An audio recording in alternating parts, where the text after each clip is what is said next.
Hey, Mount Hood territory, we are live today. It's hard to believe, but it's almost May. This year is flying by, and May is Oregon Wine Month. I promise, I haven't had any of the wine yet, so this is just me flubbing the lines early on in the day. But May is Oregon Wine Month, so we're here with Jason Hansen at Hansen Vineyards, Chris Helbling coming along from Whiskey Hill Winery, talking about this really cool event you guys got coming up starting in May for Oregon Wine Month. We're going to talk a little bit about some of the wines, some of the stuff they've got going on, maybe see some of the equipment. So thanks for having us out here, guys. This is awesome. Good to have you. Have you back. And we got Chris sitting today because Jason and I are average-sized dudes. We're normal. Chris over here is like 6'11". 6. And at 6'6", yeah. Makes me feel very insecure. He can't fit in the shot with me. You would just get like his chest. He's like the dude from the Naked Gun movies. Al. Remember? Al. Yes. Yes. Referencing old movies there. But so, Chris, thanks for joining us and being willing to sit and fit in frame with us. I appreciate the sacrifice there. Yeah.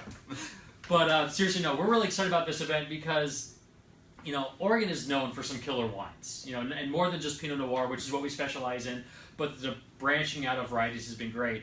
But you guys take Oregon Wine Month and do something even more special with it, and it's more than just wine tasting. It's a little bit more about behind the scenes. So talk about what you guys have coming up with this great event.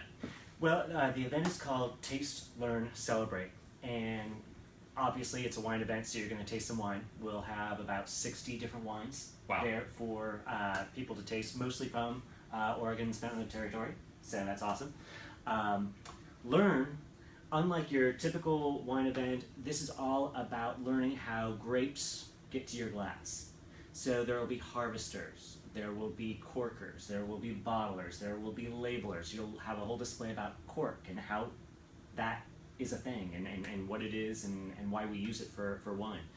And then Celebrate is, of course, this is Oregon Wine Month. This is one of the kickoff events for Oregon Wine Month. And it's just a great way to celebrate all things wine in Oregon. Now, Chris, you're one of the other wineries that's going to be participating over at Whiskey Hill. So talk about what are some of the other wineries that are joining on this, because it's a whole group of you guys. Yeah, we're going to have 15 total. So there'll be us, Christopher Bridge, Kings Raven, Villa Catalana, Forest Edge. There'll be St. Joseph's, Pheasant Run, Aurora Colony Vineyards, Vitus Ridge, Peluso. I say that's impressive because you able to run through that many there without stopping. That was good there. Alex Ellie. There we go. I almost got 15. And this is stuff happening at each one of the vineyards, or is it all in one central location? It's all one central location, just 3 miles from here, Hansen Vineyards, in the town of Mount Angel. Okay. So you've got all kind of a one-stop shop of some of the best wineries in the region. Yes, we're totally biased, but it's within reason. Those places are awesome, some great stuff.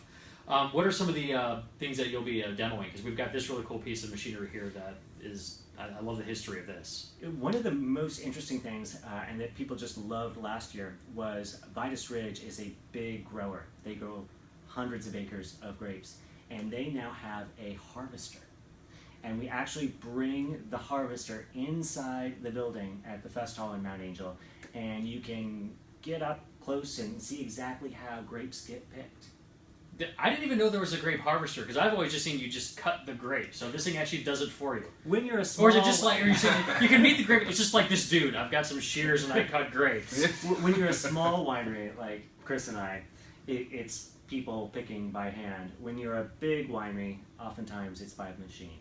Okay, that would be really cool to see how that works. Maybe drive. Now this machine here, this corking machine, I love this thing, because this is just... fun. I mean, this old chunky machinery. So show us how this works. Sure. So you take your bottle and you turn it on.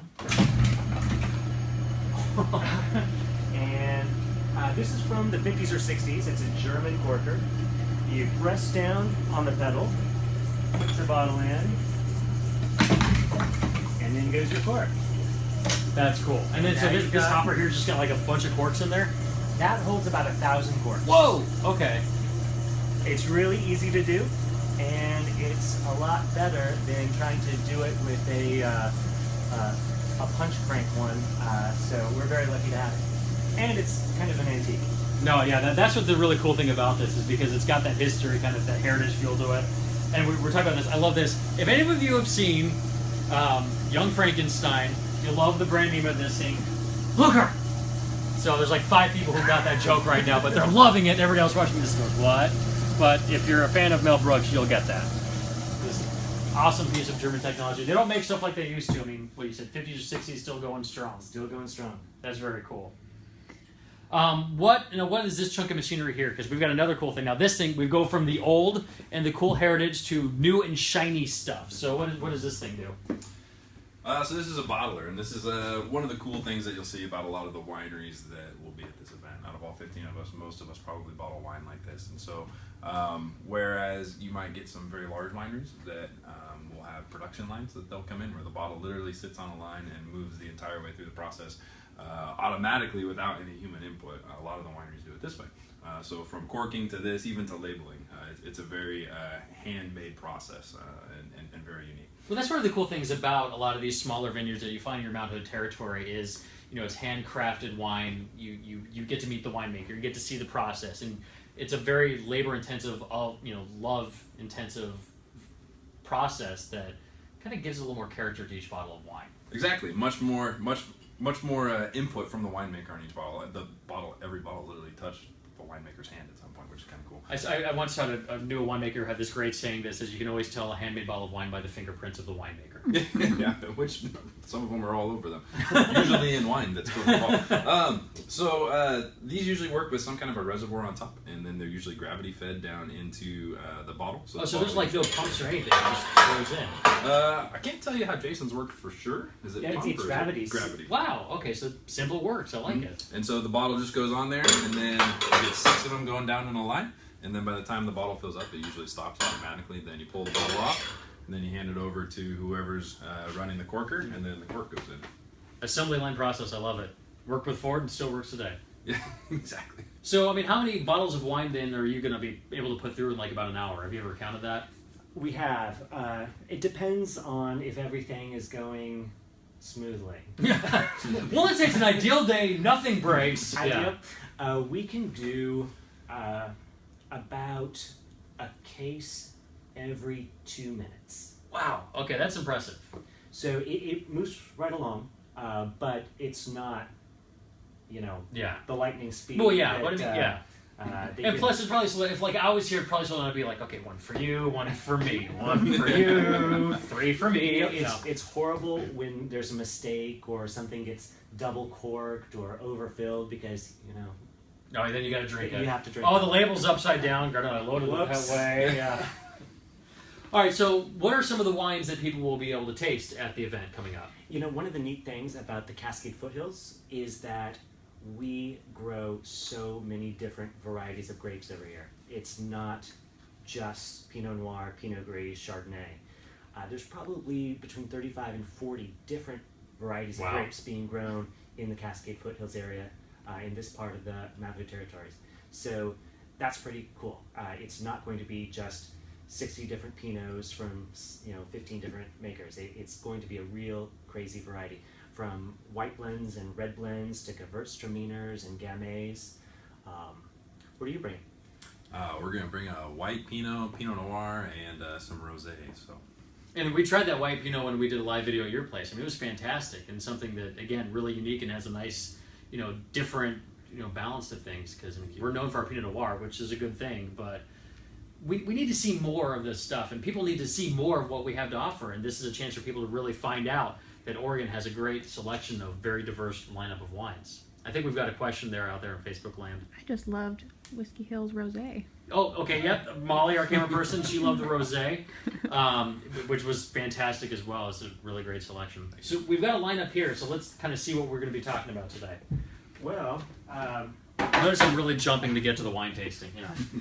I'll be bringing a white blend and a Gewürztraminer and a wine called Cascadia, which is a red blend. Okay. Want to taste? Yes, I do. We got to find out what we're talking about. Red blend with Cascadia. I like where we're going on that.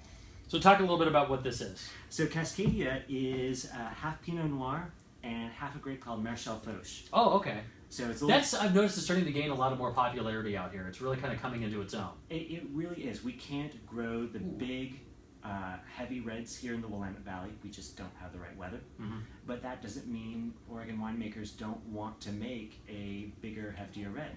That is really good. And so Marchal Fauche allows us to do that. That is fantastic. Thank you. What would you pair this with? The couch and Netflix. I like the way this guy thinks, right? That's how I'm doing. It's like, what are you pairing it with? I don't know. It's just what I happen to be cooking at the time and calming down from a day. That is fantastic, though. It's got a nice, flavor, but it doesn't just punch you in the face. That's fantastic. All right, well, because everybody doesn't just want to watch me drink. Talk more about the event. When's it going to be? How do you get there? Where do we find some of this stuff online? All right. Online, it's at Cascade Foothills Wines.com. Plural. Plural. Yes. Make sure there's an Add the S S. there. Yes. It's on May 6th, so just about a week and a half away. It's from noon to 5. It's at the Mount Angel Fest Hall in Mount Angel, Oregon. It's really easy to find. It's right on Highway 214. Google that up. It'll get you directions from anywhere throughout the Pacific Northwest. It's going to be a fun event, and it is one of the most economically pocketbook-friendly wine events that you'll find out there. For $15, it gets you entry, music, 10 tastes, the whole winemaking expo. It's a great deal. A whole afternoon of fun. And that's one of the great things, again, about Oregon wines is I think we've really helped in kind of taking the snootiness out of wine and made it more approachable for anybody. Absolutely. One of the other great things is you have a really good chance of winning one of 15 wine baskets. Each winery kind of competitively creates these gorgeous wine baskets. And we expect a couple hundred people there, but there are 15 to be won. So you have a standard really good chance of better taking than the lottery. one of those home. Absolutely better than the lottery. Well, okay, now we've talked about the event. Let's talk a little bit about you. Where can people find you? What are your hours and so forth? Hansen Vineyards is in beautiful downtown Monitor, Oregon. We are findable at hansonwine.com. And that's O-N. I had to double check. Hanson, the correct spelling. We're open Saturdays and Sundays from noon to 5, and when Monday is a federal holiday. Okay. And then, we've got a lot of awards here, so, you're obviously getting some accolades. Talk a little bit about some of that hardware there. We do pretty well. Whether it's Sabre Northwest, we just picked up 3 silvers last month. The Pacific Northwest Food and Wine Festival, where else? The Portland Seafood and Wine Festival. I don't enter a lot of events, but I try to enter each of my wines into one at least, and we've been having a really good year. All right, Chris, since you took the time to come out and join us to give a little plug out to Whiskey Hill Winery as well, where can everybody find you guys? We're on Barlow Road, about 5 miles south of Canby. You can find us online at whiskeyhillwinery.com. We're open Friday, Saturday, and Sunday from noon to 5. All right, folks, so you want to check it out, the Cascade Foothills Winegrowers Taste, Learn, Celebrate event, May 6th, $15 per person, and you can get taste of 10 wines from 60 wineries, or 60 different wines from 15 wineries, all kinds of great stuff to try and sample there. And it's more than just tasting, it's meeting the winemakers. It's learning how that wine comes from this little grape on the vine. The entire process goes to end up in the bottle in your glass. It's a fantastic event to celebrate Oregon Wine Month, which starts in May. So we hope to see you out there and hope to see you out on one of our great many wineries that we have here in Mount Hood Territory. Thanks for joining us today at Mount Hood Territory Live. We've got something cool baking for next week. Can't quite tell you yet, but that could be a hint. So just kind of let that cook for a little bit. So until next week, thanks for joining us at Mount Hood Territory Live. We're live at the Hansen Vineyards in Oregon's Mount Hood Territory. See you next week.